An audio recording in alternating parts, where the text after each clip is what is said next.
We're now ready to begin the practice session.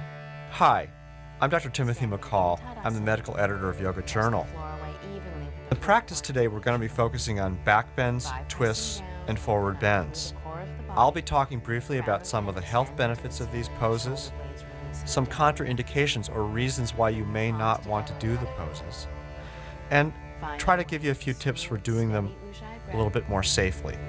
Breathing in and out through the nose, but as if you're actually breathing in and out through the soft spot right between your collarbones. We'll start with Ardha Surya Namaskar, half sun salutes. Now we're beginning the practice with some sun salutations. These bring blood and oxygen to the tissues and help warm up the body for the vigorous practice we're going to do today. When your body is warmer, you're much less likely to be injured in your subsequent practice, especially when you're trying challenging poses. Inhale, firm the thighs, press the floor away to come up, touch your palms, gaze to your thumbs. Exhale, release back, palms together in front of your heart. One of the great fruits of yoga practice is a slowing and deepening of the breath, not just while you practice, but all day long. This tends to keep you calmer and more centered. Exhale, fold it in. Inhale takes you up. Exhale, release, palms together in front of your heart. Moving into Sun Salute A. Inhale. Notice how every movement in the sun salutation is coordinated with the breath.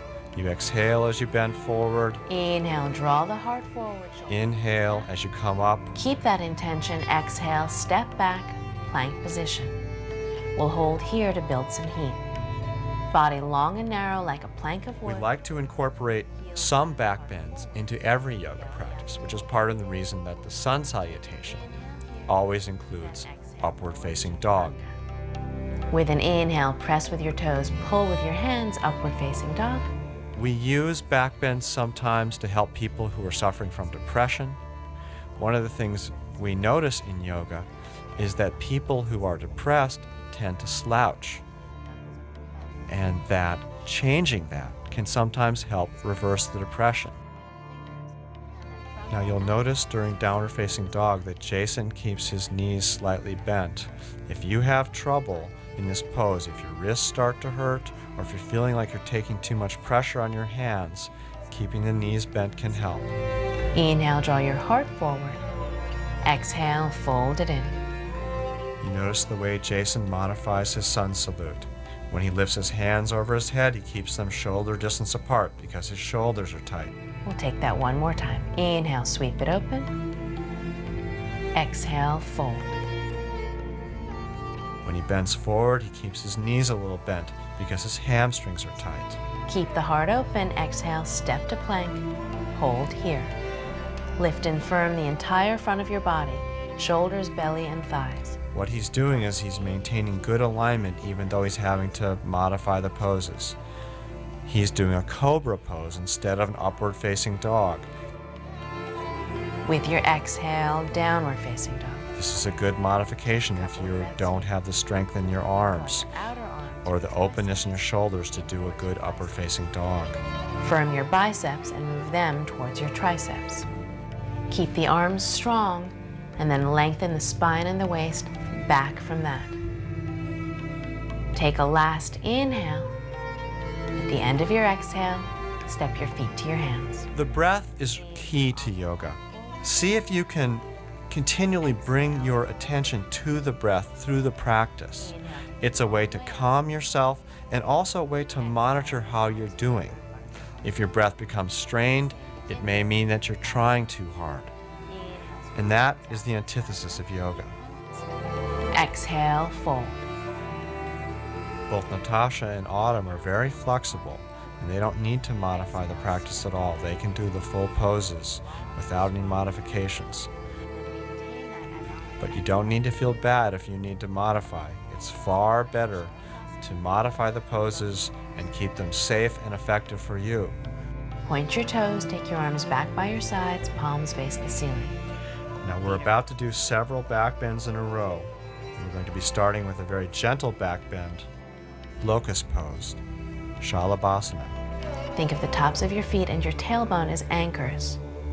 On an inhale, set sail with your sternum, send it forward and up out of your lower back.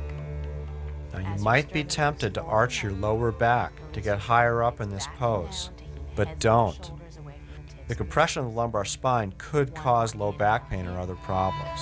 Then exhale, release your forehead to the floor, lining up your fingertips with the middle of your chest. It's often very hard to move that upper back, that thoracic spine, because of all the slumping most of us do all day long. We read books, we sit at computers, we talk on the telephone, we watch television. Everything is forward.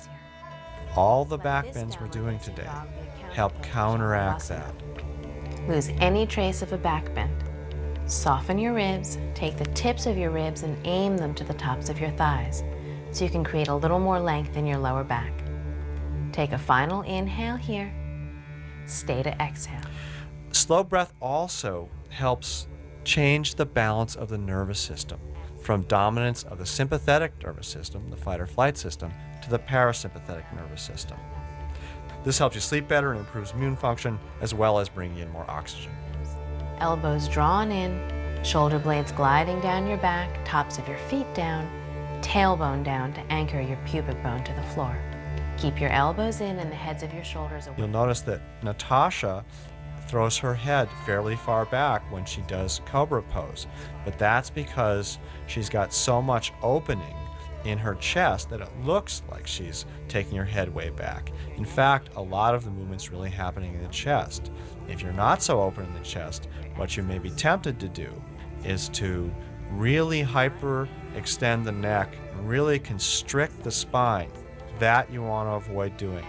Better to keep your eyes level and looking forward than to overarch the neck, because that can really cause neck problems. Inhale, look forward. Exhale, push the floor away. Downward facing dog. Feel the whole of each hand pressing into the floor. Pushing the floor away, use the strength of your arms to create length along your spine and your waist. Front ribs aiming towards the tops of your thighs. Tops of the thighs pressing back. Heels releasing down. With your next inhale, rock forward, plank position. It may not be obvious, but the plank pose is a wonderful pose for strengthening abdominal muscles. This can be a wonderful preventive maintenance for back pain. Now we're going to do upward facing dog, the same pose that was part of the sun salutations, but we're going to do it as an alone pose and stay in it a little bit longer. This is even a little bit more advanced back bend than Cobra pose or locust. Now you'll notice that Jason has his hands up on blocks while he does this pose. This allows him to get a little more opening in the shoulders and to get a little more upright. Final inhale, spread your collarbones, look up, and then exhale, use your belly strength to help you fold back, downward facing dog. Check in with your breath. Even it out if it has become hurried or choppy. Let it be smooth and steady, like a gentle roar against the back of your throat. Final inhale, then exhale, release your knees to the floor, release your hips to your heels. Take your forehead to the floor or to your hands, child's pose. While you're here, continue matching the length of your inhales to the length of your exhales, using this intention with your breath to cultivate a quiet mind. With your next inhale, keeping this breath consciousness, gently start to roll your way up, uncurling, stacking vertebra on top of vertebra until you're sitting back on your heels. Moving into camel pose. Come onto your knees hip distance apart. Remember that you can fold up your mat if your knees feel sensitive in this pose. With an inhale, lift your thighs and lengthen your spine. Keep your pelvis in the neutral position we discussed earlier, then lift your heart up out of that. Take an inhale, and then as you exhale, either release your hands to your heels or to your blocks. If you have any difficulty reaching your feet in Ustrasana, the camel pose, don't hesitate to use blocks as Jason is doing. You can tell you need blocks if you find yourself straining at all to bring the hands down or if your breath becomes labored. And as you exhale, release your sitting bones back to your heels. Swing your legs around in front of you and gently ease your way onto your back, setting up for Setu Bandha, bridge pose. Feet are hips distance apart and parallel, fingertips grazing the backs of the heels. Keep your thighs parallel and on an inhale, lift your hips, aiming your tailbone and your pubic bone towards your knees. Interlace your fingers beneath your back. Roll your outer shoulders under. Now you'll notice in Setu Bandha that Jason put a block under his buttocks. That helps him maintain the elevation and also perhaps allows him to let go of any holding he has in those buttock muscles. When you contract the buttocks muscles, you actually can drive the sacrum into the pelvic bones and cause compression of the SI joint. Thighs are still parallel. Moving into Urdhva Dhanurasana, the upward facing bow. You may want to repeat Setu Bandha, the pose we just did. Rotate your hands so that your fingertips line up beneath your shoulders. Elbows draw in so that they're shoulder distance apart. With your next inhale, come onto the top of your head. Now all the back bends, particularly Urdhva Dhanurasana, are very stimulating to the nervous system. If you practice them in the morning, you may find that it leaves you energized for your day after the practice. But if you're doing this practice at night, you could find it too stimulating. Indeed, too many back bends right before bed could cause insomnia. So tune in, notice the effects of your practice, and if you find that that's happening, you may need to move your practice earlier in the day, or you may need to relax longer after the stimulating part of the practice to allow your nervous system to calm back down. Now we're moving into several twisting poses now. Twists are an example of a counter pose coming after a back bend. You may have just slightly strained your spine or pushed a little too far in the back bends, and the gentle twist of the spine can help decompress the spine, take the pressure out. This idea of using counter poses is something that you'll see again and again in yoga practice. We work very hard in one area and then may do something else, often in the opposite direction, to help the body return to normal, to its normal good alignment. Twists have another benefit that yogis postulate, and that is the idea of massaging the internal organs. Now, this concept has not really been verified scientifically, but the idea is pretty simple. It's kind of like wringing and then soaking a washcloth. First, you wring the area out. You take the blood out of the tissues, some of which may be rather stagnant. And then when you return to the normal position after the twist, the blood flows back into the organs, giving a fresh blood supply to all parts of it. Yogis call this wring and soak, and it's thought to be one of the ways that twisting poses benefit us. Use that leg. Exhale, get as much of your left upper arm to the outside of your right thigh as possible. Right hand behind you for support. Keep the back of your neck long as you look past your right shoulder. Inhale, grow taller. Exhale, twist deeper. Take a last inhale. With all twists, it's important to elevate and to create space between each vertebra and to coordinate all the motion with the breath. The inhalation fills up your lungs, lifts and expands your rib cage, and allows more length in the spine. Now, there's a tendency in twists to lead with the head. You don't want to do that. The cervical spine is more flexible on twisting than other areas of the spine, but it's also more fragile.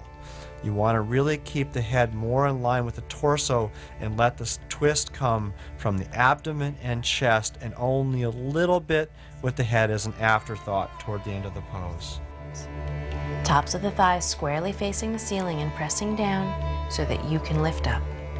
Lift your heart, lift the crown of your head, and then release your shoulder blades down your back. Remember that Dandasana is the staff pose, so find that quality of a staff along the length of your spine. Moving into Janu Shirshasana. Keep your left leg in Dandasana, bend your right leg to a 90-degree angle, and lay the knee on the floor. With your left hand beside you for support, take your right hand to the outside of your left shin or foot. Inhale, lift. Exhale, twist. Inhale one more time, find a little more length, and then keeping your navel facing the center of your left thigh, lay your torso out along your left leg, taking your gaze to your left big toe. Hands on either side of your foot or holding your left wrist. With an inhale, lift your heart. The interesting thing is that if you strain to move more deeply in the pose, you actually work against yourself, because when you strain, the muscles contract reflexively in response to it. And therefore, the harder you try, the more you're going to get in your own way. Okay, you'll notice now in Janu Shirshasana how Jason is using a strap on his foot. This allows him to do the pose without slouching forward. He's able to maintain a good length on either side of his flank and not compress his spine. Don't be shy to use the prop. The yoga is in seeing clearly what is. And if what is that you need the strap, that's yoga. Pretending you don't use it and forcing yourself into a pose that's not right for your body is not yoga, and it's inviting injury. With your next inhale, lift your heart. With the exhale, come up. Take your left leg out in front of you, coming back to Dandasana. Now you'll notice in Dandasana how Natasha talks about grounding the femurs, the leg bones. This is a major principle of yoga. The more strongly you can push down, the more you can lift up. It's always about opposing actions. The more you can ground your legs in the forward bends, the seated forward bends, the more you're able to elevate the spine and get the freedom to fold forward. Even though it looks like we're trying to move downward in forward bends, the real task is to lengthen the spine, to go forward, not down. The down is a result of going forward. Don't worry about how far down you go. It's better to only move an inch, but to do it with good alignment of the spine, than to compress the spine and get a little farther down, or even a lot farther down. Better to do the pose half as far, truthfully, and truthfulness is another yogic principle, than to compromise that for what might superficially look like a better pose. Release your feet to the floor. Extend your legs out in front of you. Feet about as wide apart as your mat. And from your hip bones to your ankles, legs rolling open. Turn your palms to face the ceiling. Outer shoulders curling under to open the chest. Let the entire body release. Let the entire body soften into the floor beneath you. As you lay here, notice all of the places in your body where you hold on. Notice if your brow is furrowed, if your jaw is clenched, and if your top and bottom teeth are touching.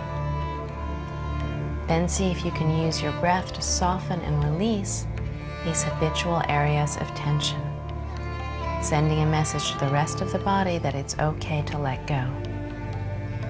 See if you can, in fact, let go absolutely. Allow yourself to surrender to the floor beneath you, and rest deeply. Shavasana, final resting pose.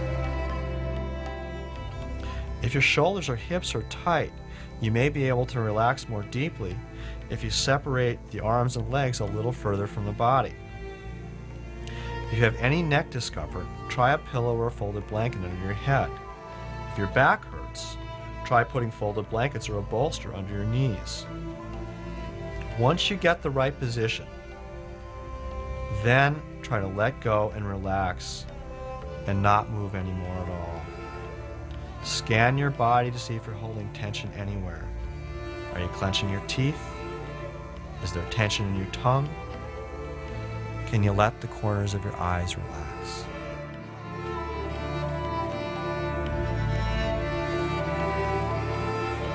Gradually start to deepen your breath. Wiggle your fingers and your toes. Roll to your right side. How you come out of Shavasana is just as important as how you get into it. I see many students who jerk right up out of Shavasana, which unfortunately has the effect of undoing much of the calming benefit of the pose. You want to roll to your side, stay there for a few breaths, then use your arms to push yourself up and let your strength of your arms lift your head up and have the head come up last. If you jerk your head up, it tends to be stimulating to your sympathetic nervous system and undo much of the relaxation you've just achieved. Take the crown of your head to the ceiling, and as you exhale, release the shoulder blades down your back and drop your chin into the lift of your heart. For the next couple of breaths, notice the space you've created within your body. As you sit here breathing, very consciously and deliberately, soak in all aspects of your asana practice. Breathe in the energy, the focus, and the effort, as well as the quiet mind and the peace of your Shavasana. All these qualities are in you and available to you at all times, not just when you're on your yoga mat. Take a final inhale to breathe all of this in. Exhale deeply. Namaste.